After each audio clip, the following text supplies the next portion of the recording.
जीवन में बहुत सारी आदत होंगी। आपके जीवन में बहुत सारी आदत होंगी, कुछ अच्छी कुछ बुरी। आदत किसे कहते हैं? जो अपने आप हो जाए, करने की ज़रूरत ना पड़े। रोटी बना रहे हैं, कब बिल जाती है, कब तवे पे चली जाती है, कब सिक जाती है, कब डब्बे में रख जाती है, पता ही नहीं है। दिमाग अपना काम करता रहता है, जिसमें दिमाग की ज़रूरत ना पड़े और काम हो जाए। जब शुरू में ड्राइविंग करते हो तो बिल्कुल सावधान, कोई आ तो नहीं रहा, बिल्कुल गाड़ी कहाँ हाथ है कहाँ पाँव है बिल्कुल पता चलता है। और जब आदत पड़ जाए, फिर गाड़ी चल रही है और दिमाग अपना सोचे जा रहा, अपना काम किए जा रहा है। ऐसे ही है ना? जब तक आदत नहीं पड़ी है तब तक दिमाग की ज़रूरत है। आदत पड़ने के बाद दिमाग की ज़रूरत, अब मंदिर आते हो, दिमाग को लगाने की ज़रूरत ही नहीं है, आदत पड़ी है। मंदिर आना है, चावल चढ़ाना है, हाथ जोड़ना है, वापिस जाना है, हो गया मंदिर। दिमाग लगा ही नहीं यहाँ पे। हाँ या ना? कैसे मंदिर जाते हो? ऐसे ही जाते हो ना रोज, हैं? चलिए थोड़ी सी बात संस्कार की करूँगी, उसके बाद चर्चा चोरी पर करूँगी। चोरी की चर्चा चल रही है।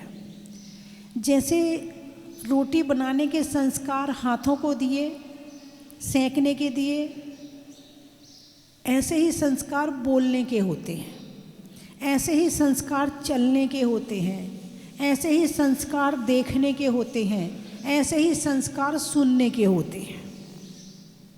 अब जैसे घड़ी यहाँ लगी है और 1 साल तक यहाँ घड़ी लगी है, अब उतार के यहाँ लगा दो। अब दिमाग में आया कि समय देखना है, तो आँख पहले कहाँ जाएगी? क्यों? आदत। किसकी आदत? आँखों की आदत, है ना? इसी तरह सुनने के संस्कार, सूंघने के संस्कार होते हैं, हर चीज़ के संस्कार होते हैं। सोचने के भी संस्कार होते हैं। जैसे किसी ने कोई बात कही तो हमें क्या सोचना है वो पहले से तैयार है, क्योंकि हर काम रूटीन का चल रहा है। सर्दी है, जैसे ही बिटिया का फ़ोन आया, अरे बिटिया यहाँ तो बहुत ठंड पड़ रही है, कपड़े नहीं सूख रहे आजकल तो, आज तो मैंने पकौड़ी बनाई, आज तो मैंने कचौड़ी। संस्कार। मोबाइल में बात करने में दिमाग लगाने की ज़रूरत ही नहीं है। क्यों? वही घिसी पिटी पुरानी बातें हैं। आज मेरी बहू ने ऐसा कह दिया, आज उसने ऐसा कर दिया, आज उसने ऐसा कर दिया, आज कपड़े नहीं सूखे, आज तो मैं छत पे जाके बरी बना के आ गई, आज तो मैं पापड़ बना के आ गई। कितने सालों से ये बातें कर रही हो। ठंडी आती हो तो ठंडी की बातें, गर्मी आती है तो गर्मी की बातें, और बारिश आती है तो, यानी बातों के भी संस्कार हैं। अब बात मुंह से ये क्यों निकली कि ठंडी पड़ रही है? क्योंकि दिमाग में वही चल रहा है, जो दिमाग में चल रहा है वही मुंह से निकल रहा है। टंकी में पानी जैसा होगा, नल में पानी वैसा आ जाएगा, है ना? तो ये मनुष्य शरीर और मनुष्य पर्याय ऐसी पर्याय है जहाँ पुराने संस्कारों को निकालकर हम नए संस्कारों से भर सकते हैं, हम नए संस्कारों को ग्रहण कर सकते हैं। अन्य पर्यायों में कोई चांस नहीं है, कोई पुरुषार्थ नहीं है, कोई है ही नहीं है कि वहाँ पर कुछ हो सके। लेकिन मनुष्य पर्याय एक ऐसी पर्याय है जिसमें हम नए संस्कारों से, यानी अच्छे संस्कारों से, त्याग के संस्कारों से, धर्म के संस्कारों से अपने आप को संस्कारित कर सकते हैं। ये मनुष्य शरीर ऐसा है। हिंसा के संस्कार पुराने हैं, क्रोध के संस्कार पुराने हैं, चोरी के संस्कार पुराने हैं। चोरी तो एक तुम्हारे त्रियंच भी कर लेता है। अब जैसे कि किसी का घोंसला है, नहीं है, घुस गया उसके अंदर, अब कोई दूसरा आके बताए, वो भी वहाँ का नेता है, स्थान की चोरी कर ली, खाने की चोरी कर ली, ऐसा ऐसा काम तो त्रियंच भी क्यों? संस्कार है। और वही चोरी तुम भी कर रहे हो, वही हिंसा तुम भी कर रहे हो, वही पाप तुम भी कर रहे हो, तो तुम में और त्रियंच में कहाँ अंतर रहा? तो हिंसा के संस्कार, झूठ के संस्कार, पता ही नहीं चलता कब झूठ बोल देते हैं, इतनी आदत पड़ गई है। चोरी के संस्कार, पता ही नहीं चलता कब किसकी चीज़ उठा लेते हैं। कुशील के संस्कार, ये पता ही नहीं चलता कब किस पे बुरी दृष्टि डाल दी, आदत पड़ी है डालने की, बुरी दृष्टि से देखने की आदत पड़ी है। कुछ लेना नहीं, देना नहीं, कुछ करना नहीं, और उसको देख के कुशील कर लिया और पाप का बंध कर लिया। कुशील की इतनी आदत पड़ी है, मिलना जुलना कुछ है ही नहीं है, बस वैसे ही चर्चा कर ली, वैसे ही मन में आ गया, वैसे ही मंदिर में बैठे हैं, कोई दिखा, लो बुरे भाव हो गए। क्या हो गए? बुरे भाव हो गए। बुरे भाव होने में क्षण नहीं लगता है। क्यों? क्योंकि आदत पड़ी है। क्या पड़ी है? आदत पड़ी है। जैसे कि पानी को नीचे से ऊपर ले जाना हो तो मेहनत लगती है, और ऊपर से नीचे लाना हो तो कोई मेहनत नहीं लगती है। ऐसे मन बुरी चीज़ों में अपने आप चला जाता, तुम खाली बैठो 2 मिनट, अपने आप चला जाएगा। और अच्छी चीज़ों में पकड़ पकड़ के लाना पड़ेगा, आजा नमोकार मंत्र पढ़ ले, आजा नमो अरिहंताणम, नमो से, वो फिर भाग जाएगा, तुम फिर लाओगे, वो फिर भाग जाएगा। आदत ही नहीं है अच्छे संस्कारों की। इसको कहते हैं संस्कार। पेंसिल से एक लाइन खींची, नज़र नहीं आ रही है, दूसरी खींची, थोड़ी दिखी, तीसरी खींची और थोड़ा डार्क हो गई, चौथी, 5वीं, 6वीं, 7वीं, और ज़्यादा खींचोगे तो कागज़ फट जाएगा। और कागज़ छोड़ो, ऐसे ही पेंसिल से लाइन यदि पत्थर पे खींचते रहे तो पत्थर भी टूट जाएगा। ये होते संस्कार, यानी इतने गहरे पहुंच जाते हैं कि फिर हमें पता भी नहीं चलता, हमारे पुराने संस्कारों को तोड़ देते हैं और ये खुद भर जाते हैं।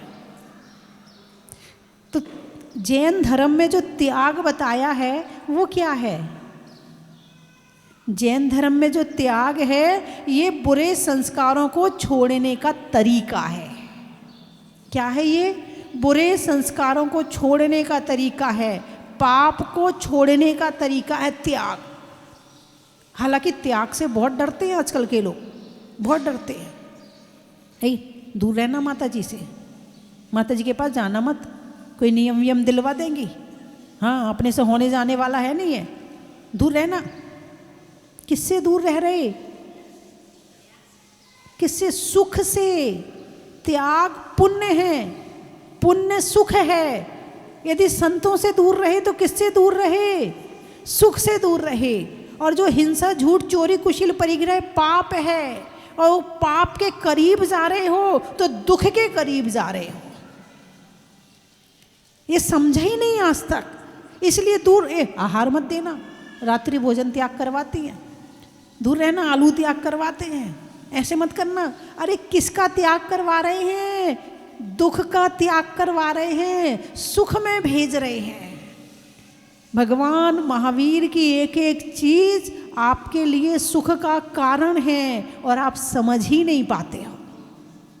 त्याग क्या है? पुराने बुरे संस्कारों को छोड़ना और अच्छे संस्कारों को ग्रहण करना, इसका नाम त्याग है।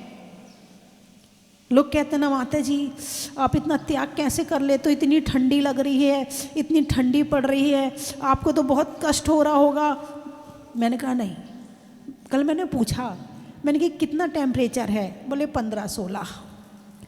मैंने कहा जब गर्मी आती है तो एसी चला चला के 18 पे बैठते हैं।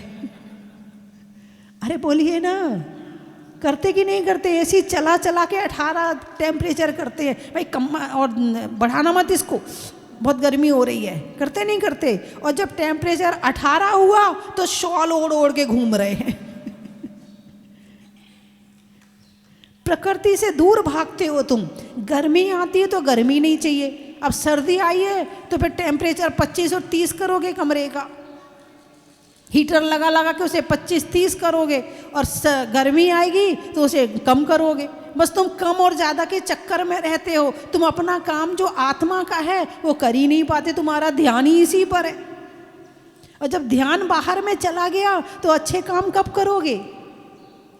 24 घंटे ध्यान इसी में, ये पहन लूँ, ये खा लूँ, ऐसे सज लूँ, ये कर लूँ, उसको ये बोल दूँ, उसका अपमान कर दूँ, उस पर गुस्सा कर दूँ, उससे ईर्ष्या कर लूँ, उससे द्वेष कर लूँ, है इस पे दिमाग लगा रहेगा तो तुम ध्यान कब करोगे? तुम स्वाध्याय कब करोगे? तुम अपनी आत्मा के लिए कब सोचोगे?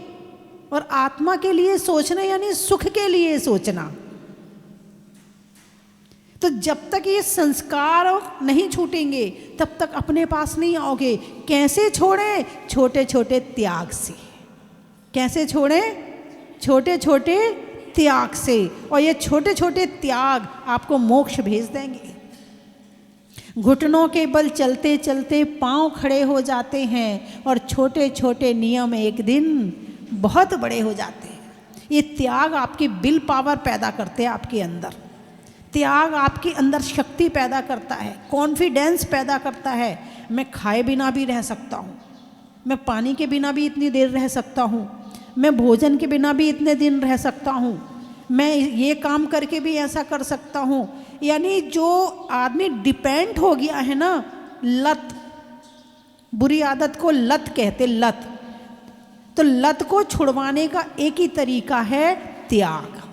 और जैसे ही वो लत छूटती है ना तो फिर उसके बाद थोड़ी देर तो जैसे लकड़ी टूटती है तो आवाज़ तो होती है, लेकिन टूटने के बाद फिर आवाज़ नहीं होती है। ऐसे ही जब तुम कोई चीज़ छोड़ते हो ना तो थोड़ा कष्ट तो होता है, क्योंकि इतने समय भाई स्टिकर भी निकालते हो किसी चीज़ से तो वो भी चरमराता है, हैं? ऐसे तुम किसी चीज़ से चिपके हो तो जब निकलोगे तो थोड़ा तो कष्ट होगा ना।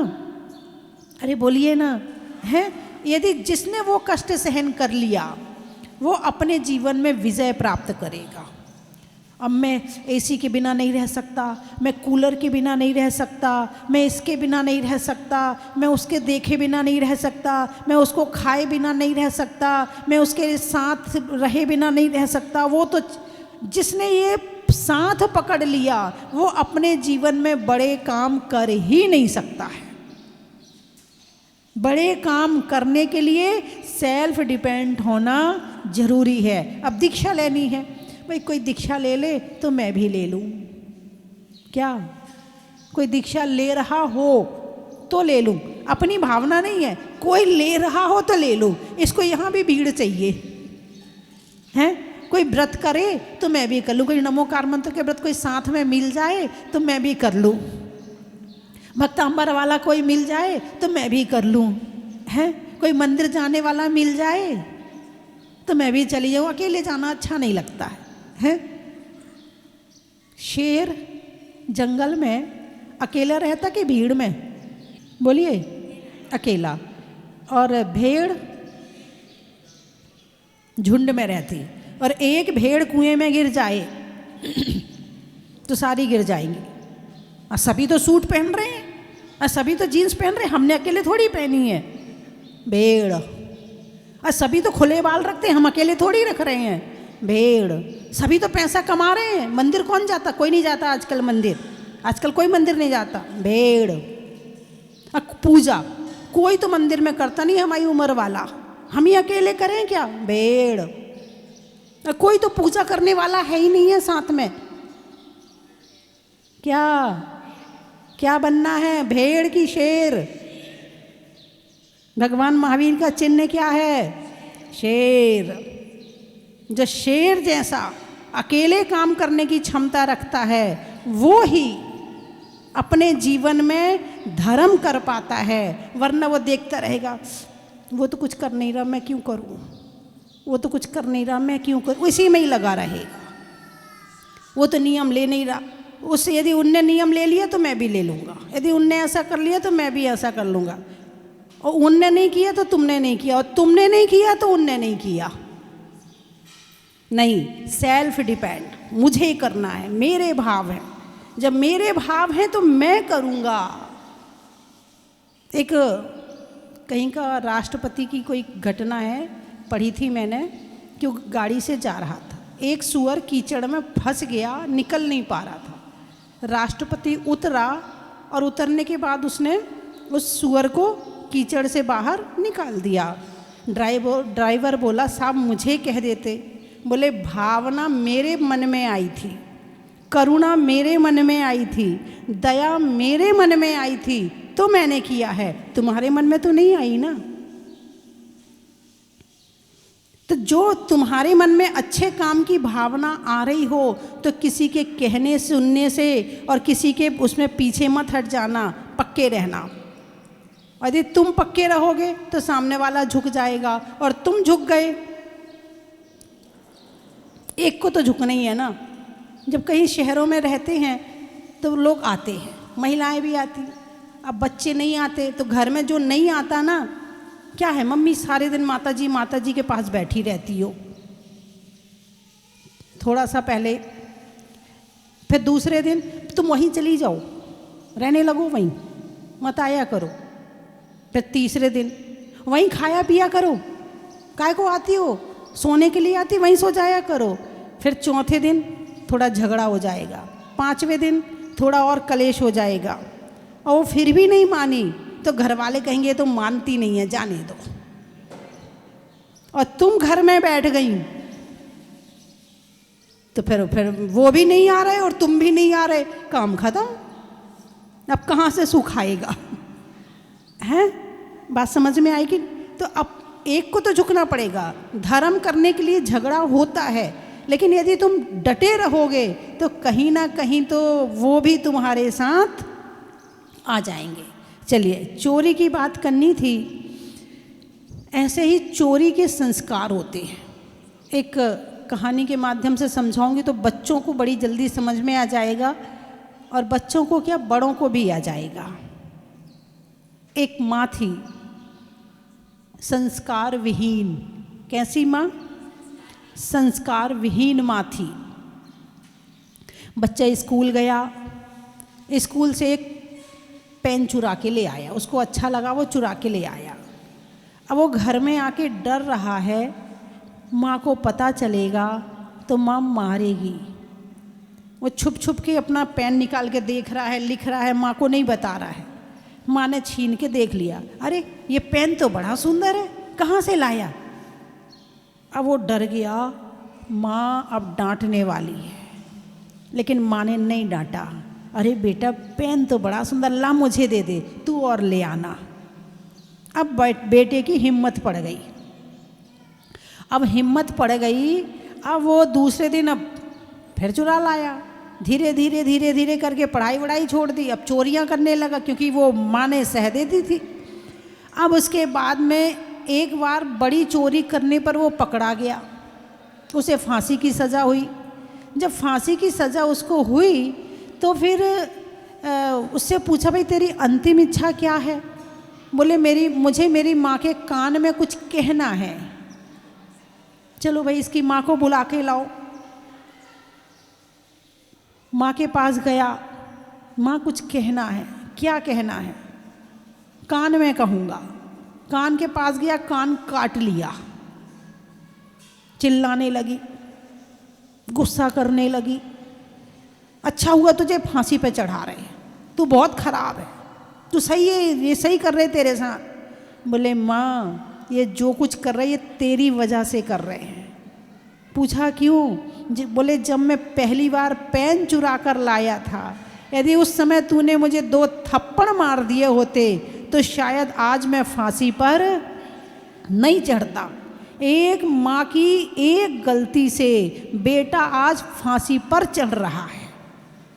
माँ को ज्ञानवान होना, सावधान होना, माँ को स्वयं संस्कारित होना, त्याग के मार्ग पर चलना बहुत ज़रूरी है। जो माँ नहीं चलेगी उसके बच्चे कहाँ जाएंगे पता नहीं है।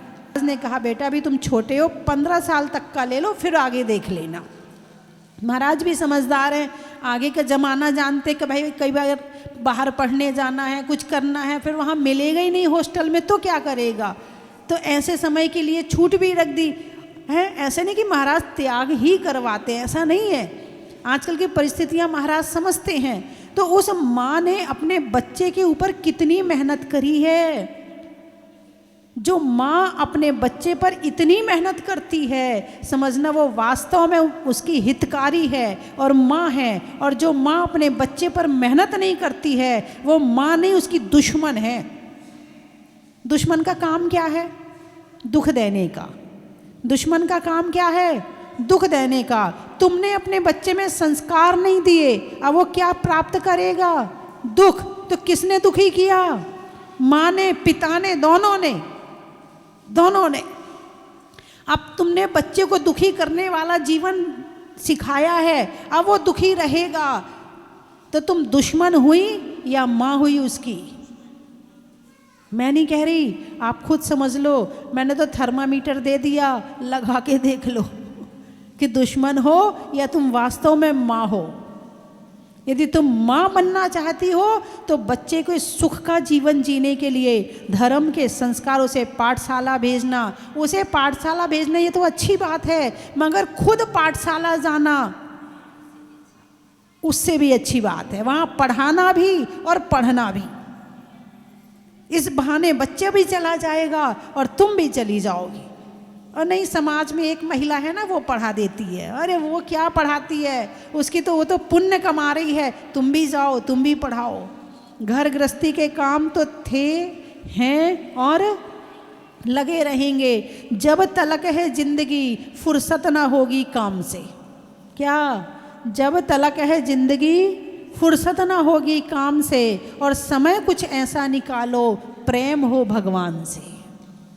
समय कुछ ऐसा निकालो प्रेम हो भगवान से। तुम मोबाइल चलाना छोड़ देना, तुम और चीज़ें कम कर देना, लेकिन बच्चों को संस्कार देने की मतलब ना दो, ये भूल कभी मत करना।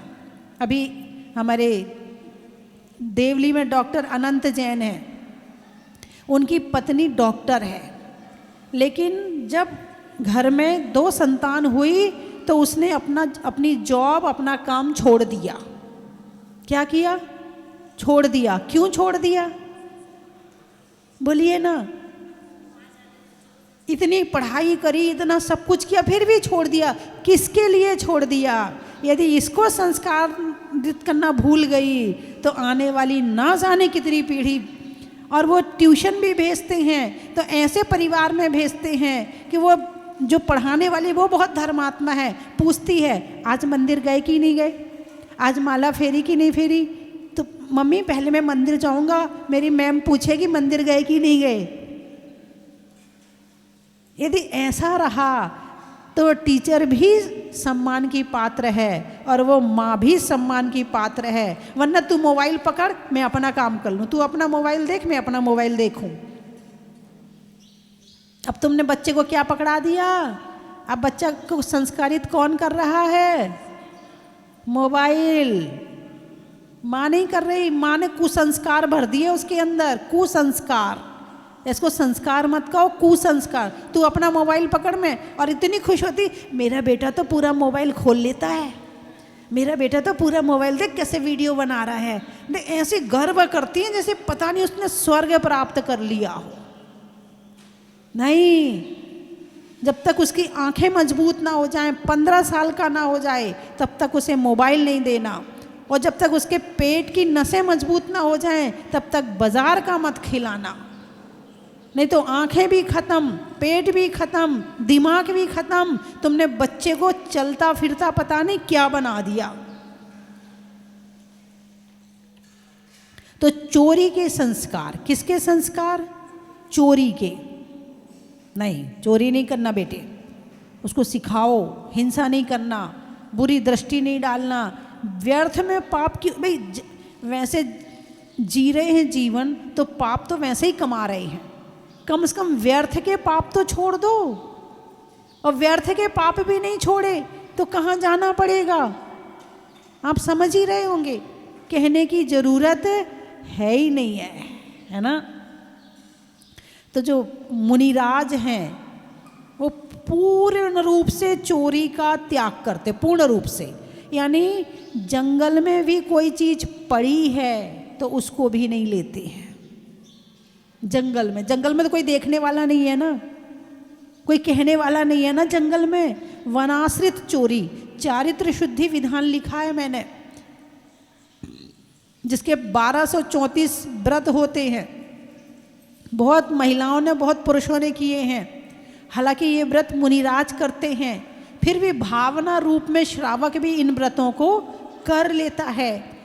तो जो व्रत भले ना कर रहा हो मगर चारित्र शुद्धि विधान जरूर करना। और मैंने लिखा बिल्कुल उसको, हिंदी को जो पुरानी भाषा से नई भाषा में कन्वर्ट कर दिया है, उसको जरूर करना। तो आपको समझ में आ जाएगा कि 5 पाप क्या होते हैं और कितनी गहराई से भगवान महावीर ने बताया है।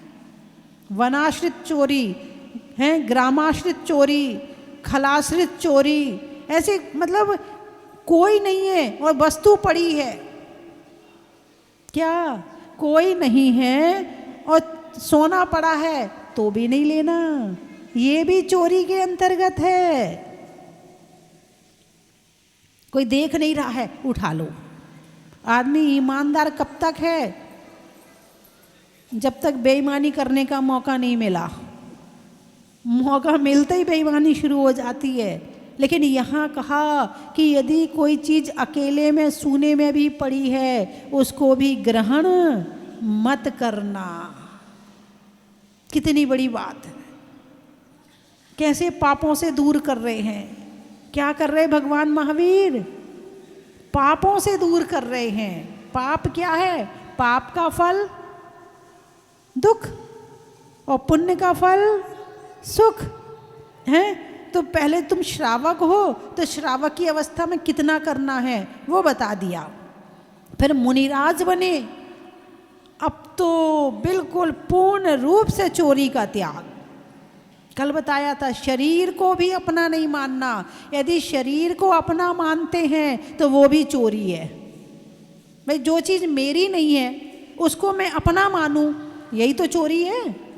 शरीर मेरा है क्या? छूट जाएगा।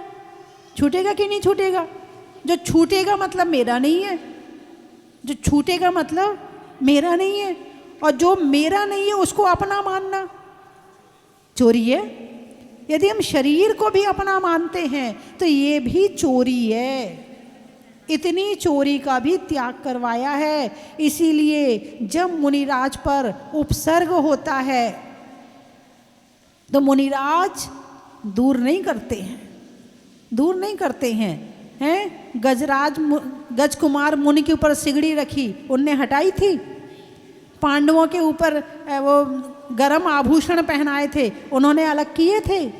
पारसनाथ भगवान पे को क्या कमठ ने पत्थर फेंके थे, वो तो उनकी तो छिंगली में इतना बल होता है कि तीनों लोगों को हिला दें, मगर उन्होंने अलग किए थे वो पत्थर। उसको रोका था?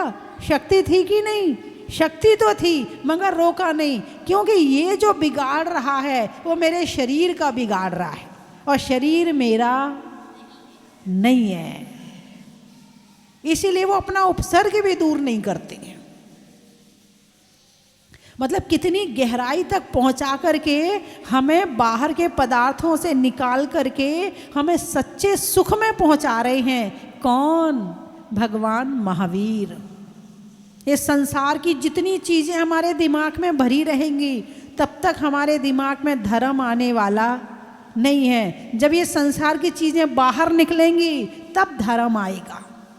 कुछ लोग कहते हैं ना, माता जी स्वाध्याय करने में मन नहीं लगता है, माता जी मंदिर जाते तो हैं मगर बस चले जाते हैं।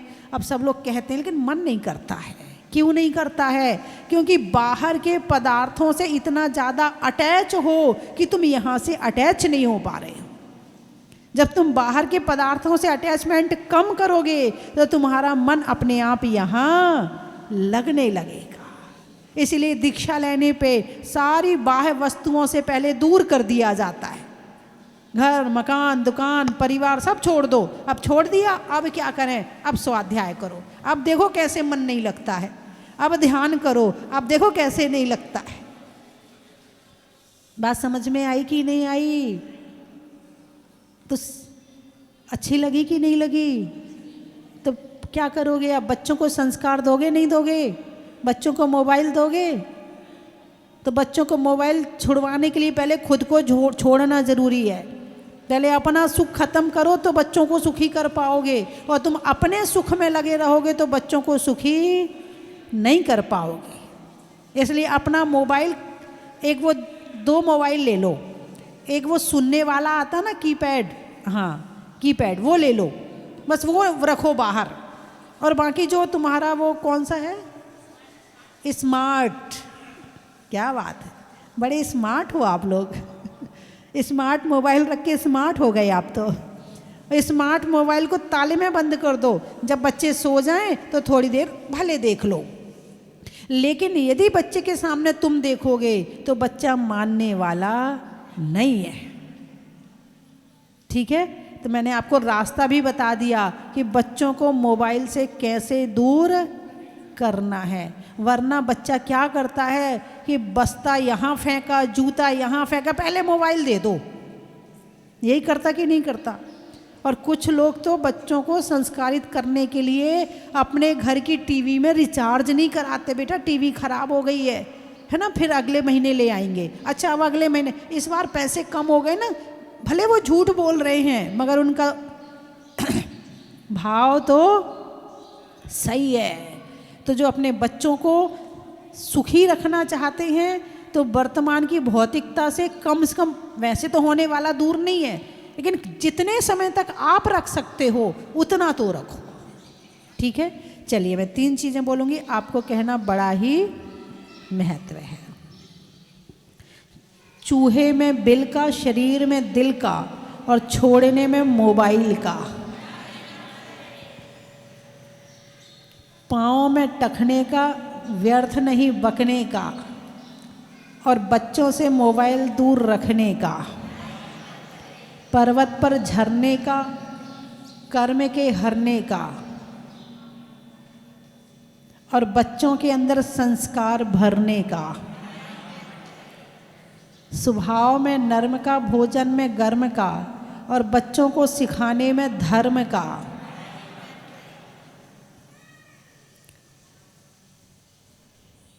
कहाँ कहाँ से आए हो? घाटोल। सड़क में टोल का, धरती में गोल का, और आने वालों में घाटोल का। आम की बोर का, अंगली में पौर का, और आने वालों में इंदौर का। महीनों में मई का, रजाई में रुई का, और आने वालों में चेन्नई का। त्रियंचों में बिल्ली का, डंडा में गिल्ली का, आने वालों में दिल्ली का। नागपुर, कानपुर, हाँ कानपुर वाले। गाने में सुर का, नृत्य में नुपुर का, आने वालों में कानपुर का। चित्री, बैठने में दरी का, और सांपों में सरपसरी का, और आने वालों में चितरी का। और हो गए सारे, कोई बचा तो नहीं? जयपुर, जयपुर 2 जयपुर हैं क्या? एक है, अच्छा। रिश्तों में ससुर का, देवों में असुर का, आने वालों में जयपुर का। कोटा, सावन की घटा का, रसोई में पटाखा, आने वालों में कोटा का।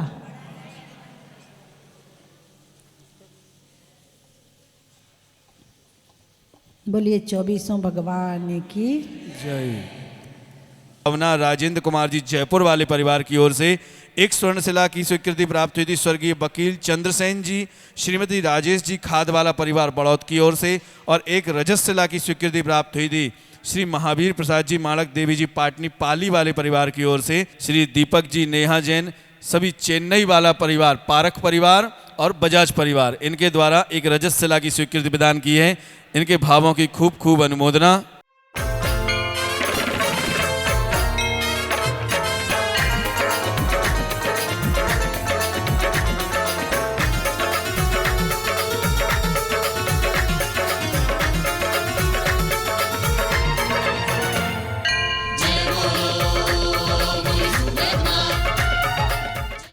कंचन की थाल को सजाओ रे आज, रत्नों की थाल को भर लाओ रे आज। आओ आओ करे रे गुणगान आरती भगवन की, आओ आओ करे गुणगान आरती भगवन की। आओ आओ करे रे गुणगान आरती भगवन की।